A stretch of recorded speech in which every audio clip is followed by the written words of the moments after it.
Hello, everyone, and welcome back to the Bali Frequency Podcast. I'm your host, Bali Shah. I think life has an interesting way of shaping people. Just like the Euphoria quote, there's some people who know exactly who they are from a very young age. And then there's people like me who kind of grow along the way, start unpeeling layers of the onion and slowly getting used to being seen. And for me, that was in university. However, there are people who have just always had that star quality, and it's in the way they walk, the way they talk, the way they present themselves. Today's guest is someone who seems like they've always had a sense of self. She's a business owner, she's an influencer, and just someone who embodies that unapologetic it girl factor in the way she shows up, in the way she speaks, and how she's built her brand. So, you guys may know her as SOHCAHTAN, but to me, she's Tania. Tania Maritim. Hey, girl. How have you been? I'm good. How are you? I'm good. Look at like the contrast. I was like, you know what? Tanya's coming, so I'm gonna get all dressed up, and then she's like the most casual. I thought you were gonna be casual as well. That's why I came like this. I love it. You know what? I love it. Like, that's what it's about. Just show up, be present, and just let the universe guide it the way it's meant to be. Yeah. So this episode is going to be about Tania, where she's going to be telling us what it means to live authentically, live unapologetically, and to have the strongest boundaries I've ever seen. We're also going to be talking about her journey, how Fly Girl Gloss started, and how being so vulnerable on social media, especially with her therapy journey, has impacted her. So thank you, Tania. Yeah, thank you for having me. So let's start from the beginning. Yes. Have you always been this confident? And like, have you always known who you are? I don't think so. I think like I was one of those people who, like, when I was growing up, I used to try everything. So like I think I got a lot of opportunity to explore and, discover my different interests. And then I think once I knew what I have a passion for, and when I grew into myself, I think that helped me build confidence because I already know what's out there and I'm intentionally choosing what's for me. Yeah. Interesting. Mm-hmm. I remember you from HL Lit, and we used to sit in the same table. And even then, like, you were so outspoken and so like, I know exactly what I want, how I am. Like, have you always been this way? I don't think so. Well, I've always been very like, like boisterous and like lively. I think that's just my personality. Like my family tells me that I'm very bubbly as a person. So I think I naturally, like, I'm a social butterfly. Like I love to like chit chat, but I think that has, watered down over the years. I still am quite bubbly, and you can put me in any social situation and I can get along with anyone. Yeah. But I think that I just know myself a lot better now. I'm just comparing myself to like the younger Tania. Yes. I think I know myself a bit more, so I may not be as lively or chatty as much as I used to be, maybe in HL Lit. Emphasis on the HL, honey. Exactly. Come on. Like, oh my goodness. like, I love that. Oh my God. Emphasis on the HL. So yeah, I think I just know myself a lot more. And I think when you get older, you have a better understanding of yourself. So you know what you want to put energy into and you know what not to. Whereas when you're younger, you're just kind of doing everything just for the sake of, you don't understand the meaning of what you're doing. Yeah. You're just doing it. So yeah, but I don't regret it at all though. Okay. Yeah. And what I believe is through your personality is how you've gained your social media success and your following and everything. What's one perception that you feel like your followers or new followers keep getting of you that you'd like to debunk?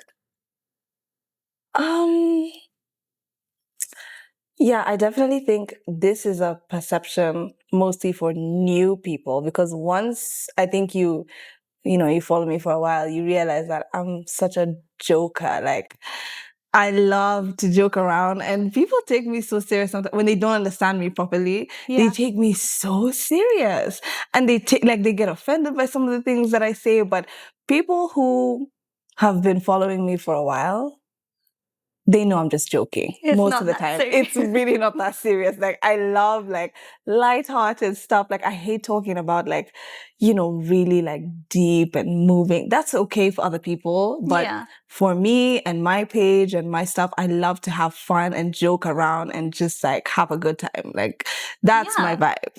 I think that's important. Like, there are always different audiences for different things, right? Like, mine may be a bit more serious because it's focusing on spiritual stuff, mental health, because that's what I see. And like, it's okay to have like duality. Like, that's why like I'm a Libra, so I'm gonna say this, but they are scales, you know, like, and they're always tipping, and you need to have that balance, you know. But let's go right to the beginning. Let's start with Fly Girl Gloss. How did it start? How did you come up with the name? We want to know everything. Okay. Fly Girl Gloss was like a derivative of Fly Girl Association, which was the name of my group chat in uni. And it was like a girl group chat where we just like, every time we're going to the club or we're going out, like to do social activities, we would discuss like, oh, what are we wearing tonight? Are we doing a dress? Oh, like what like jacket are you wearing? Oh, should we do crop tops? Like, just discussing like, girl stuff. Yeah, exactly. It's literally an association. So so we always used to abbreviate it like FGA. So every time like there's like, if you search FGA on my like my messages, like, my iMessages, you can see like a bunch of different messages, and it's confusing to everyone. But if you know, you know. If you know, you know, it's a club. So yeah, from that I kind of had like when I was thinking about like my business and what to call it, I was like, this seems very much like I wanted to be my business. I wanted to be a community of girls, a community of like people who, they help each other out with like, what they want to wear, just community when it comes to girls and girlhood. I wanted to be based on that. Love that. So I was just like, why don't we just name it after the group chat? Like, that makes the most sense. That's so nice. And that's like so inspiring. You know, like the girls, the OG girls must be like, Tanya, we see you doing your thing now. You know, and it must be so fulfilling to look back on. I just remember when I was in uni, I learned all my makeup tips from my friends in uni. Like, I used to barely wear proper makeup or know how to put makeup, and then I used to literally just sit and watch my friends doing the makeup, and it's like, okay, I'm slowly getting the hang of like the basics, you know. But that's what it is, the association and the girlhood. And you keep having to say this, unfortunately, but your background is in film and media. So why did you decide to do lip gloss or like beauty? I guess beauty is just another component of my, like, my interests. It's not so far-fetched though, because it's still creative. So, I mean, I think from the earliest moment of me discovering that I was creative, so like doing photography, like, always like making photo albums and like on Facebook and stuff, I also discovered the love for makeup. So those two were growing simultaneously. And sometimes they would overlap because I had a YouTube channel and I would do like lots of like makeup stuff on there. But I was also practicing and learning how to, take good pictures and take like really good videos and just do high quality like film stuff. Yeah. So I think they're related. A lot of people think that it's like, not really related, but I think they're directly related to each other, at least for me, because I have an equal interest in both. Yeah. I feel so ready for the day when your face is ready for the day. Yeah. You know? So I love that, that's the line that you've decided to go towards, because let's be honest, with a face like that, you better make profit out of it. Right? Come on.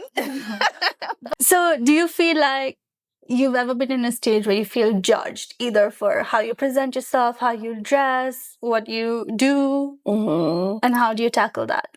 I think definitely. I feel judged all the time.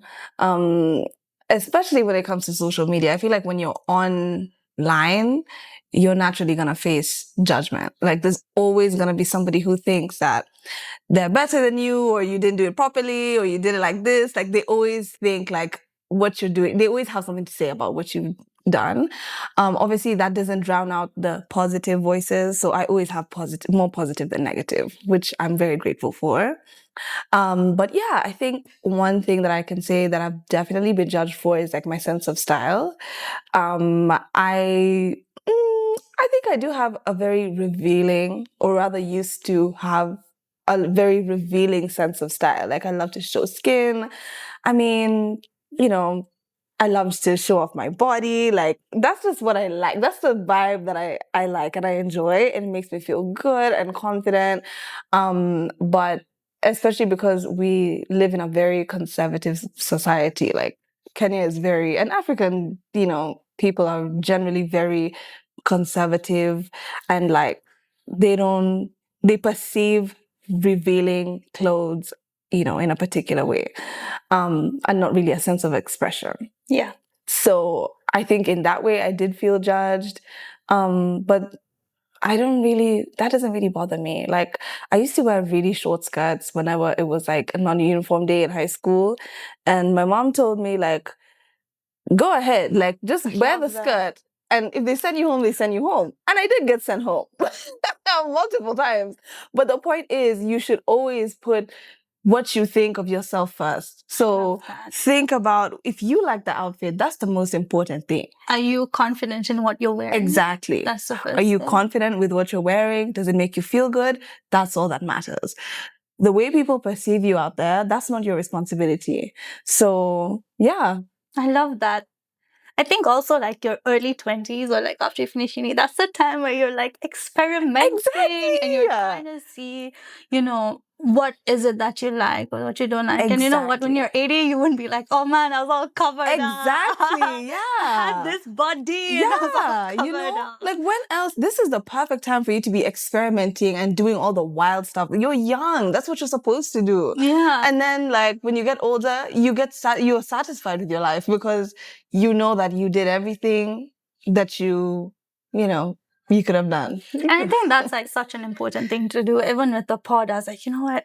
I think everything in life, I'm like, I'm just going to do it. Because if I fail, at least it's ticked off my bucket list. Exactly. No regrets. At the end of the day, like the only validation you need is your own. As long as you validate yourself. I think it's so funny you talked about how your mom's like, if they send you home, they're just going to send you home. Yeah. I got Bali.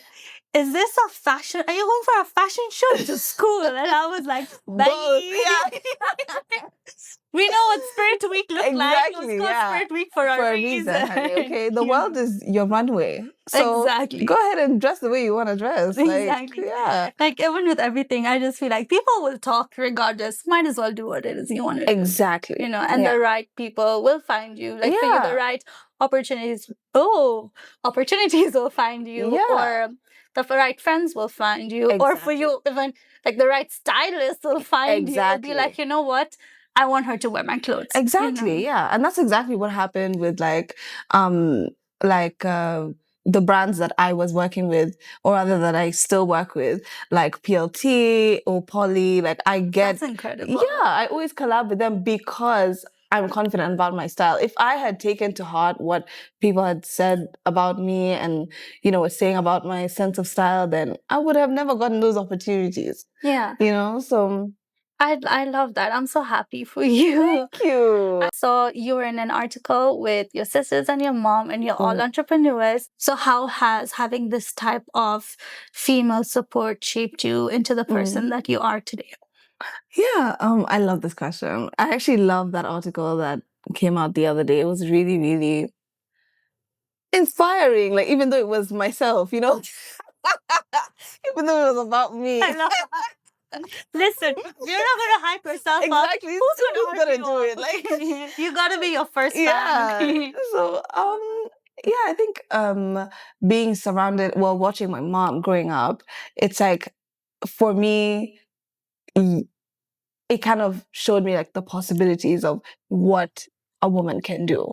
Yeah. So her being like, very like in control of her life and building like a business, like it really motivated me to see that it was possible for myself as well. Even though like I didn't really have any, desire to be an entrepreneur, Yeah. but I knew that when I did want to become one, when I finally did have the feeling and the calling to be one, then I knew it was possible because I had watched her do it. So, and it was easy because she's always giving me advice. She has like way more experience than me, like decades more experience than me. So it's nice to have like someone who's gone ahead. I can tell you, okay, this is how the road looks. Turn right, turn left. Don't do that. Don't do this. So it feels very safe for me. And yeah, I just love like relating myself with women who are like that as well. It also helps like build your perception of women and community even outside the home. So I love like women who are go-getters, women who are individual thinkers. And those are the types of friends that I gravitate towards. Yeah. I love that. Mm-hmm. And your sisters? Yeah, and my sisters too. Like they're, I think we're all very strong personalities that probably don't always mesh very well. But that just shows you that we have our own views on life, and that's okay. Like you really know who you are, and sometimes that may cross somebody else, and that's okay. Like, the main priority is living your own life. Yeah. I think it's also important because it makes you question your choices. Exactly. And I always believe that no one's ever stuck. Like the only thing constant in life is change. Yeah. So the more you learn, the more you grow, the more things change. And that can only happen when there's like a variety, Yeah. Of personalities where you Exactly. continuously learn from each other. Yeah. Girl, your boundaries are through the roof. Okay. Every single time I feel like, you know what, let me give that guy a chance. Yeah. Your stories come up like, girl, no, you dump him, this. So sometimes I'm like, okay, what would Tanya do? Yeah, And coming to boundaries, what would you say to people? There are a lot of people who've moved back home from uni, and navigating family life and dynamics are very different once you've had that freedom. For sure. So what type of advice would you give to people out there who are trying to navigate family dynamics and keeping their boundaries? Yeah. Okay. Well, the first thing I would say is that it's okay to disappoint other people, even if it means that you're disappointing your family. I know that's very, very controversial because, especially, amongst Africans, they think that family is everything. And I do believe that Indians as well. too. Oh, them too? Really? Okay. Y'all too? Well, like all is the same. I mean, boundaries are selfish, apparently. Yeah, exactly. Yeah, they have and that narrative usually comes from like older generations. So you hear that from like our parents and whatever. And in a way, they do have a point in that like family is important, community is very, very important. So I agree with that wholeheartedly. What I don't agree with is that you should sacrifice things at the expense of yourself and your wants and your needs. I think that should come first. Like you can only give from a cup that's full. So if you are not happy, I see the therapy it's coming through, right? We started that section. Yeah, like exactly. Yeah. So it's like you can only give when you're feeling happy and when you feel like you have something to give. But if you are still like trying to find yourself, or you feel like you need more you time, or you need to be pouring more into yourself, it gets difficult and, hard to share things that you don't want to share with your family. Like if you want to share time and you don't give yourself enough time, it's just harder. So I would say that it's okay to disappoint other people, even if it's your family. And, like, just because they're disappointed doesn't mean that you should change what you think is right. As long as you're being respectful about it, I don't think that there should be much of an issue, in my opinion. But yeah, it's okay to be disappointed. I mean, to have people disappointed in you, and yeah, they'll get over it. It's fine.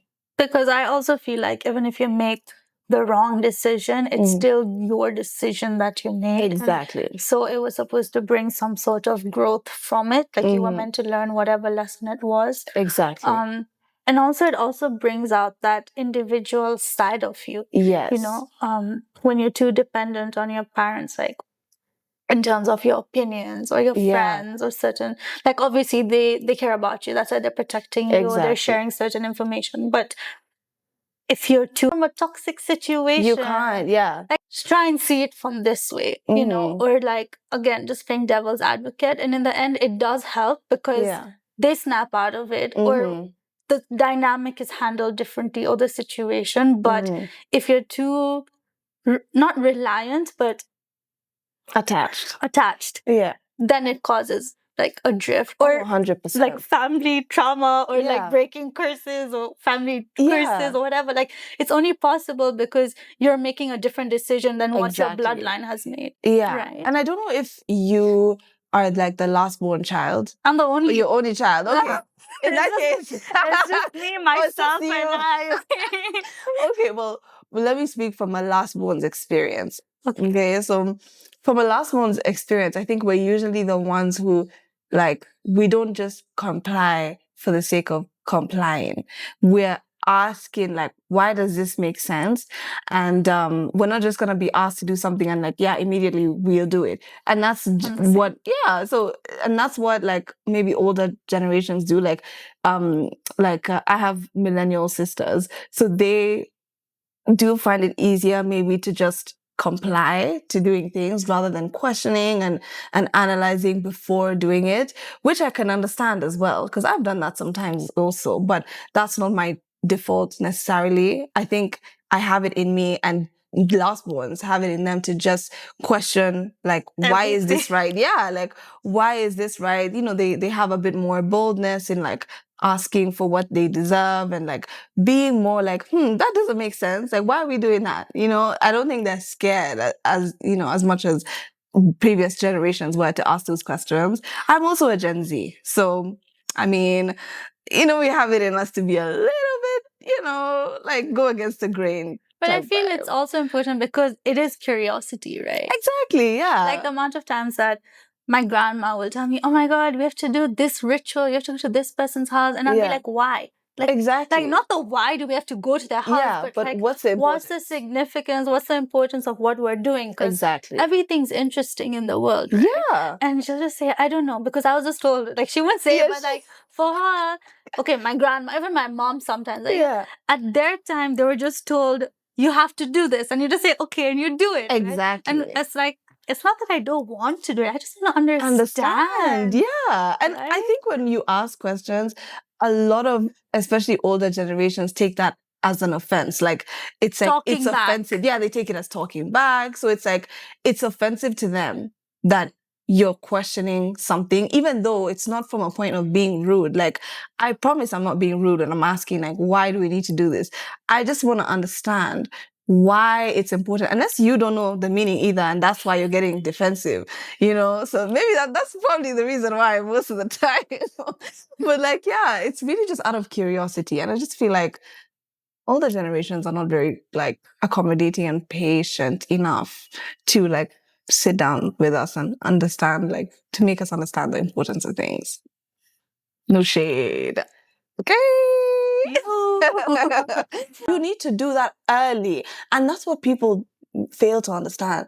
They fail to understand that boundaries need to be made at the moment of inception. Like the minute that a relationship is made or a connection is made, you need to start setting those boundaries, because it gets harder along the way. It's true. It's easier for you to just be like, let's just have things go the way they're going. Like, it's just easier to just sit back and let the person do whatever they want. But if you want to protect yourself and you want to have a healthy relationship, unhealthy relations with other people, you have to have those boundaries in place, honey. Of course. You have to. Because boundaries are not about the other person. It's about protecting yourself. Exactly. It's like saying, okay, I'm not creating a brick wall. Maybe I am, but there's a door. Yeah, there's a door. The door is open. Exactly. And then you decide, like, do you have the capacity to walk through it? Exactly. You know, because at the end of the day, you have to take things at your level or like your speed or whatever it is. Like, you don't need to rush into like relationships if you feel like you're not ready. It's okay to have boundaries. Yeah. And take your time when you're going into it. Exactly. One single girl to another. Hello.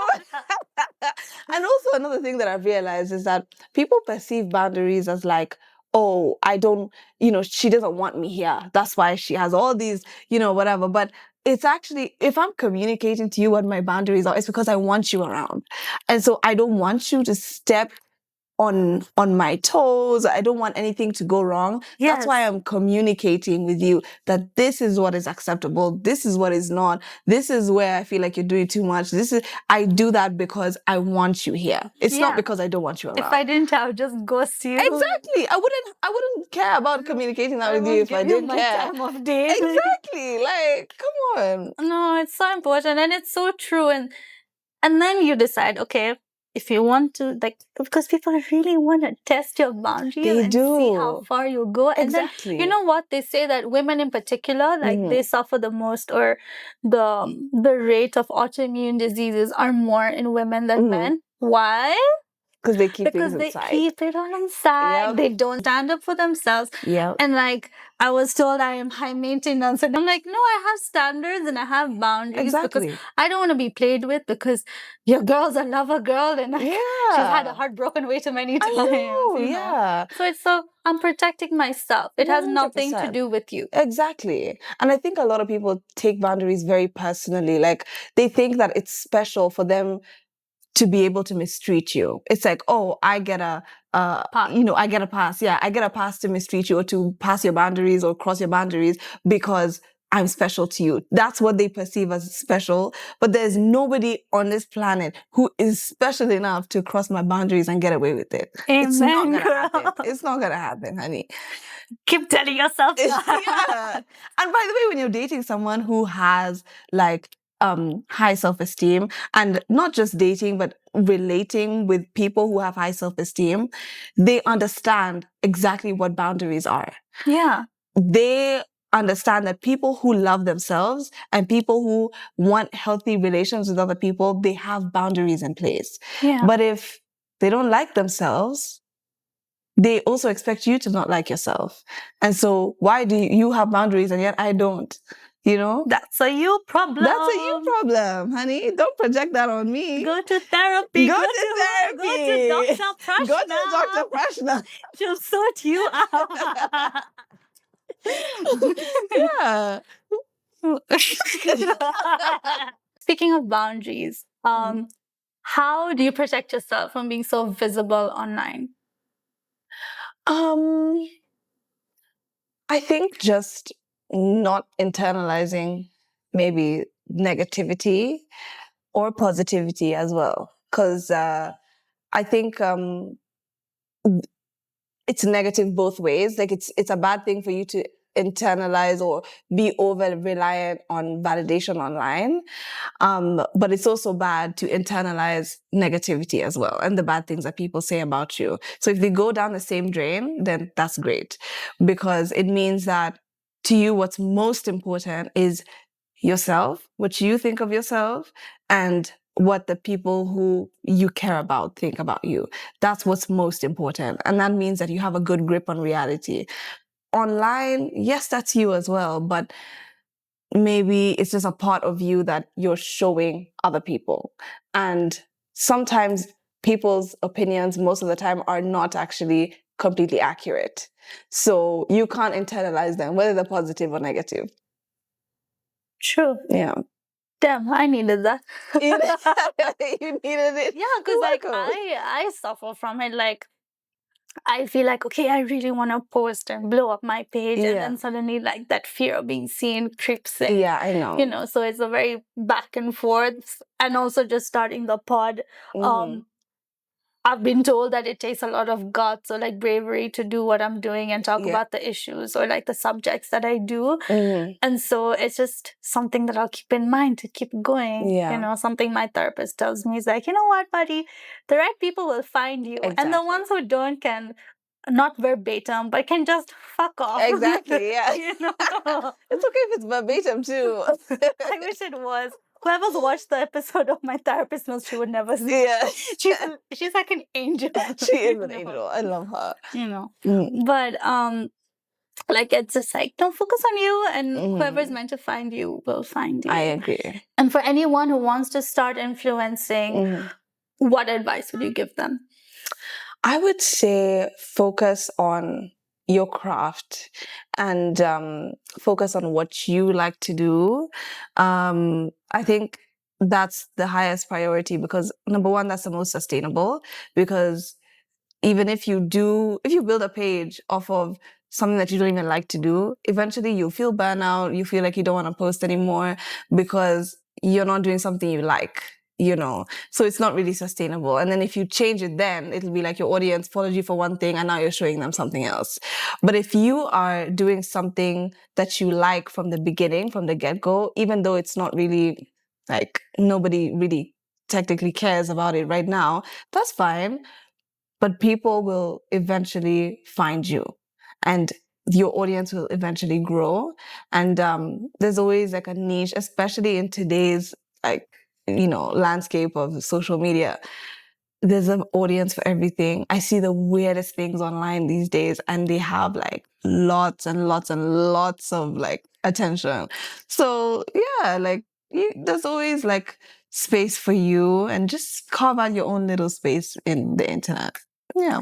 Love that. Carve your own little space on You the know? internet. Yes. Do you have any moments of self-doubt that you go through, and how do you move out of that phase?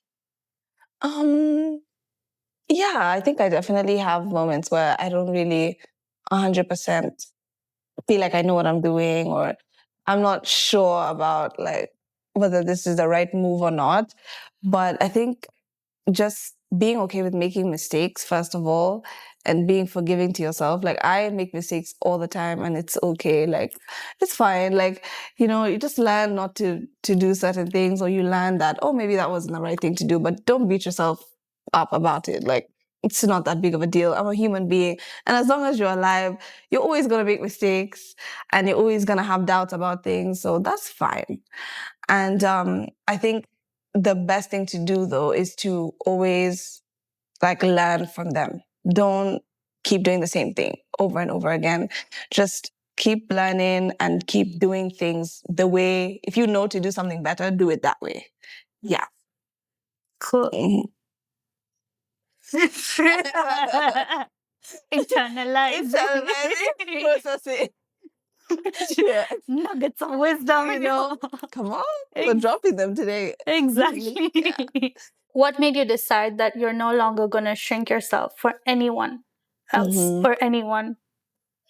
I think that, I don't think I've ever been someone to shrink myself though. Like I've always prioritized what I think. I mean, it's been perceived as selfish before, but I always like prioritize like what I think. I have more of a problem, you know, considering what other people think.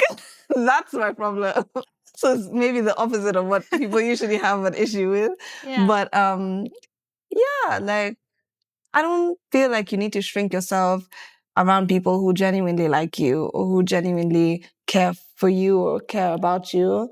They want you to be yourself, and even if it means that they're bigger than you or you're bigger than them.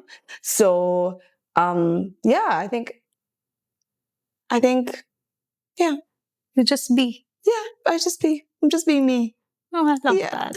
I think it's important. Like when you shrink yourself, or you're in a situation where you feel like you're shrinking yourself, at the end of the day, person you're hurting is yourself. Exactly. And that's not worth anything. No, not at all. You know, your persona led you to your brand. And girl, you sold out in 24 hours when you launched your first product. What was that like? I mean, it was amazing. Like, especially as a first-time entrepreneur, it definitely felt like, yeah, I could do this, you know, but it was very scary as well. Like, after the excitement of selling out settled down, it was like, okay, we're going to have to do this again and again and again. And maybe it's not going to be as good next time, or, you know, it's not going to be as, you know, exciting next time, or things don't go always as planned, especially with entrepreneurship. Like, you have no idea what's going to happen. Like, every day is, yeah, it's just crazy. So every day is a new thing, and it's a roller coaster, but you also have to just be okay with the changing of the tides. Yeah. Yeah. Go with the flow. Go with the flow. Just keep swimming. Just keep swimming. Just keep going. No matter how the sales are looking today, just keep going. There's always tomorrow. There's always tomorrow. Okay. It's never the end of the world. Yeah. Yeah. And did you feel like you got the validation that you needed, or was there a part of you that always knew that, or you were like confident that I know the product is going to sell, and you just knew initially?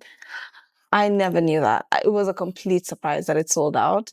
I had been talking about my brand on my page for a while. So I guess people already knew before it came out that that was what was about to happen. Yeah. But as far as expecting that to sell out, I had no idea that that was going to happen. It was a complete risk on my end. But I think worth the risk. Oh, definitely. Yeah. It was definitely worth the risk for sure. But it just goes hand in hand with what I said before about, like, you know, experimenting and doing everything that you want to do when you're younger. Yeah, I'm happy. I'm very happy. No, I am so happy for you. Thank you. Like, I know when I saw you were posting and like you're like, oh, I'm releasing a lip gloss, and I was like, you know what, I have to get it. I have to support you. Yes. And that's what girlhood is, right? Exactly. Like, I still remember you. You can see from your introduction that you were literally that girl in high school. And I feel like, okay, there was always a point where I knew this girl's gonna blow up, or more like I wasn't surprised to see that you've blown up because of like your personality. But when I saw this, I was like, no, everyone starts somewhere, and it's always important to support them. Yes.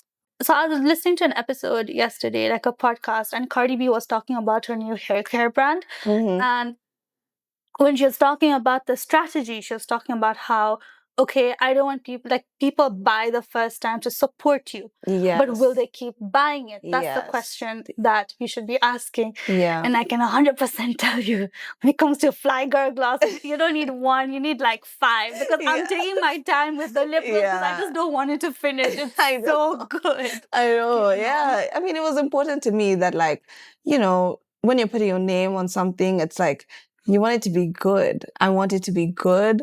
I want the people to like the product even without knowing who I am. Or like, because not every customer or not everybody who gets access to Fly Girl Gloss is going to know who I am. And I've gotten so many people who don't even know that I'm the founder of Fly Girl Gloss. You know, they just know it's a good gloss and they don't care about who, like, you know, who founded it. So, and that's what I like. I like that people who are outside the realm of knowing who I am, they still like the product. That's how you know you've got a really good, you got a hit. The product speaks for itself. Exactly, as it should. I think look at those lips of yours, they're still glowing. Exactly. You know. Don't play. Don't play. You better go and get yours right now. Get yourself some. Girl. I'm just marketing Trust you. Me, yeah. So we've just touched on therapy and we've dove straight into Fly Girl Gloss. Do you feel like you're becoming more of yourself, or do you feel like you're discovering someone who you know you've always been? I definitely think I'm becoming more of myself, for sure, with this journey, because it's revealing. I'm also learning a lot about myself, because it's revealing a part of myself that I've never seen before. I've never been an entrepreneur. So this is really like, you know, revealing to me like, this is how you are, you know, and not all things are positive either. It's like, maybe I'm not as accepting of certain things. I'm not like good at saying no. I'm not good at like, like this, it shows you things you're not good at. And I actually was going to talk about this later on like TikTok, but I think being humble and having humility as a founder is so important because it allows you to see problems for what they are, which is a problem. It's not an attack on your business when people tell you that something isn't right or something, they didn't receive good service or they didn't, the product is not up to their standard. That's them trying to give you feedback so that you can better yourself. But if you are someone who is super defensive or you're not humble and you don't like people, you perceive feedback and correction badly, then you're not gonna survive. Yeah, you're not gonna grow. And it's survival. Like your humility as a founder is essential to the survival of your business, in my opinion, especially in the early stages. 100%. Yeah. You've become really vulnerable on social media lately and started talking about your therapy journey. Yes. What inspired you to be comfortable sharing that side of your life? I think I generally try to share a bit more about my life, like online, especially like on Instagram stories. Like it makes me feel comfortable to talk about things on there because it's only going to be available to watch for 24 hours. So that kind of helps. But yeah, I don't know. I just, talk about my day-to-day life on there. And part of it was therapy. So I don't necessarily talk about the things I talk about in therapy online because I feel like that's personal. But I think that just sharing my, my journey on therapy is interesting and fun. And yeah, I think it's something that people like to talk about as well because I got a lot of messages about it. I was going to just ask you what type of feedback did you get from this? Yeah, I mean, I got a lot of like people who wanted to talk about like, mental health and therapy. And I feel like I'm not the person to talk about those things because I mean, I might talk about them, vaguely and from time to time, like on platforms like this. But as far as my page, I like to keep it lighthearted. I like to keep it fun and, like bubbly and, I like that vibe. Yeah, like I'll send you to Dr. P. I'll send you to Dr. Pashna. Yeah. So, I mean, if you guys ask me who I go to, I will show you who, but I'm not going to talk about the things that I talk with Dr. Pashna about with you. So no shade. No, but that's it, right? Like that's the other side of social media where people think they know you, but they only know what you're showing them. Exactly, yeah. And I think that's very important as well. In terms of like separating the two, like your personal life and who you are online. Maybe for your own protection, you probably don't want to share like everything. You don't want to bear it all online because you might not be happy about what the things people are saying about you. True. So just, leave some space for mystery, keep some things to yourself. Some things are private and that's the best. Okay. Yeah, that's fine. Yeah. No, I love that. Do you feel like your relationship with yourself has changed since you started therapy? Yeah, for sure. I think even before I started therapy, I've always been somebody who likes like wellness and like who's super into like, self-help stuff. And I used to journal a lot even before I joined therapy. And yeah, I just really, it helps me understand myself more. And because I understand myself, it helps me understand other people. So yeah, like I think it made me a lot more graceful and understanding of other people because it's like, you just understand that everybody's a human being and you are too. And yeah. I think it's also important because you also know when you need to take a step back. Exactly. I think like for me before therapy, because I was so not self-aware at all that I didn't know when someone's crossing a limit. Yes. That you're like, okay, if we cross this limit, we cannot go back from this. Exactly. Like, no matter what the situation is, right? So like also knowing, okay, what are your limits or how do you know that you're getting into those trigger points that's going to lead you to it? Exactly. And in the end, it's like we said that boundaries are there to make connections more healthier. Yeah, 100%. And I actually think that like even before I went to therapy, I wasn't going to therapy for validation of what I feel, because I've always I know what I feel is right. And I know that what I feel is, I don't need to have a cosign on what I feel. What therapy taught me was understanding why I act the way I act. And like, for example, like I've always been told that I'm very good at like moving on, and like, I look like I'm not really hurt by things, but really I'm good I at guess that's one of the perceived from social media. Yeah, I know. I've seen the last 2 weeks and those like anonymous questions being asked. Exactly. I know. Yeah. And it's like, I now understood. Dr. Pasha told me that I'm a very good compartmentalizer. So I'm good at compartmentalization. And what that means, basically, sometimes it's a negative thing, like people perceive it as a negative thing, because it means that you know, you might be nonchalant, or you're not really in touch with your emotions. Like that's what people think of you. But really, you could be, and you're just good at maintaining your routine regardless of what happens. And that actually helps you get over things quicker, because it means you're adjusting your lifestyle to what that thing has now done to you, or like if something is exclusive. Right? Yeah, it's kind of like perseverance, and just like being like, oh, okay, well, let me focus on what I can do with this. You know, like you have a practical way of thinking, rather than like letting that part of your life affect everything else. So I think that's a really strong thing to do. I'm unfortunately not like really that. And that's something I am currently working on to like compartmentalize whatever that word is. Compartmentalize. Yes. Yeah. But like it is important, because it's true that like life never stays still. And like no matter what is happening in your life, you have to keep going. So I command you to be able to do that. For me, my whole life stops whenever any small inconvenient thing happens. But like that's it, right? Like life is so different. Everyone experiences so different. And like while someone may see it as a weakness, like you just mentioned that people think of it as a weakness, I think of it as a strength. So there is duality in everything that you go through, but it's more about understanding, okay, there is a duality, but what side do I fall on, and what do I want to work towards? Exactly. Yeah. So there is a nice myth we'd like to debunk. Okay. Do only crazy people go to therapy? Absolutely not. Absolutely not. Yeah, everybody needs therapy. In fact, if you feel like you don't need therapy, you need it.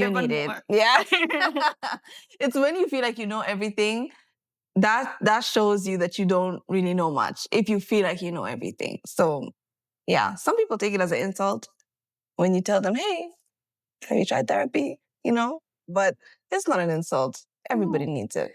And I think like everyone always has something more to work towards. Exactly. Right? Like therapy is not only if you're crazy or, well, obviously crazy, but like if you feel like you're in a depressive state or whatever, it can also just be a way to air out your laundry. Exactly. And you know what? Because you're paying the therapist, it's not like they can air out your laundry. Yeah. So you're like there, chapa story. It's reached a point where like half my therapy sessions just sound like a whole gossip session. And you're like, you know what? And like I'll be like, okay, you need to write this down in your book, you know? And then I just for sure, write this down, or like I'll send like voice notes to my therapist, like you better listen to this before a session, because I'm not repeating that. Open your book and make sure to delete it after.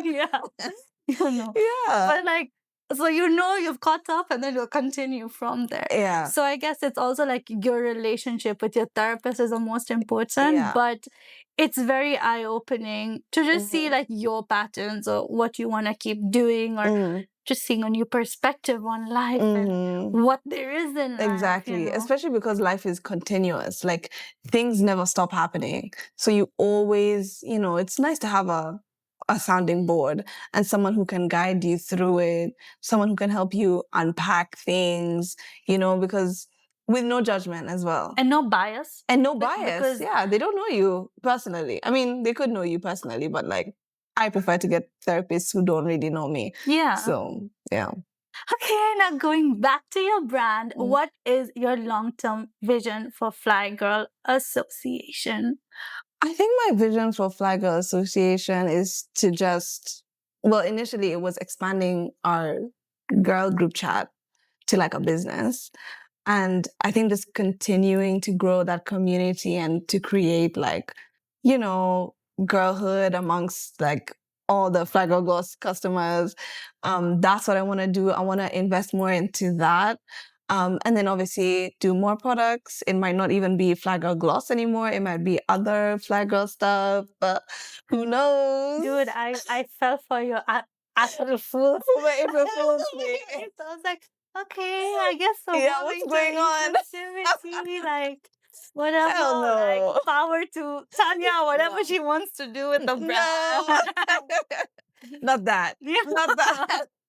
We are only a girl empowerment. Exactly. Thank you. The boys can have their own space somewhere else. Yeah. We're good over here. Yeah. Yeah. But still, like maybe it's just a shift from Fly Girl Gloss to just association. Exactly. Do you have any more products you've been working on? Yeah. Are we sticking to lips or?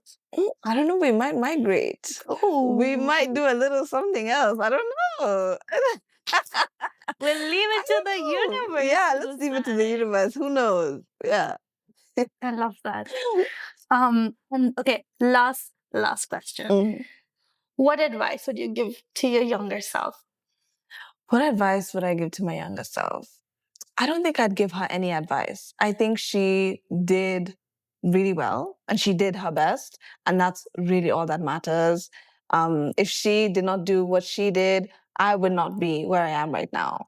And I would not be the woman that I am right now. So I applaud her. Yeah. Keep doing your thing, girl. Well, that's the pod. That's today's episode. Thank you so much, Tania, for being. Thank you for having me.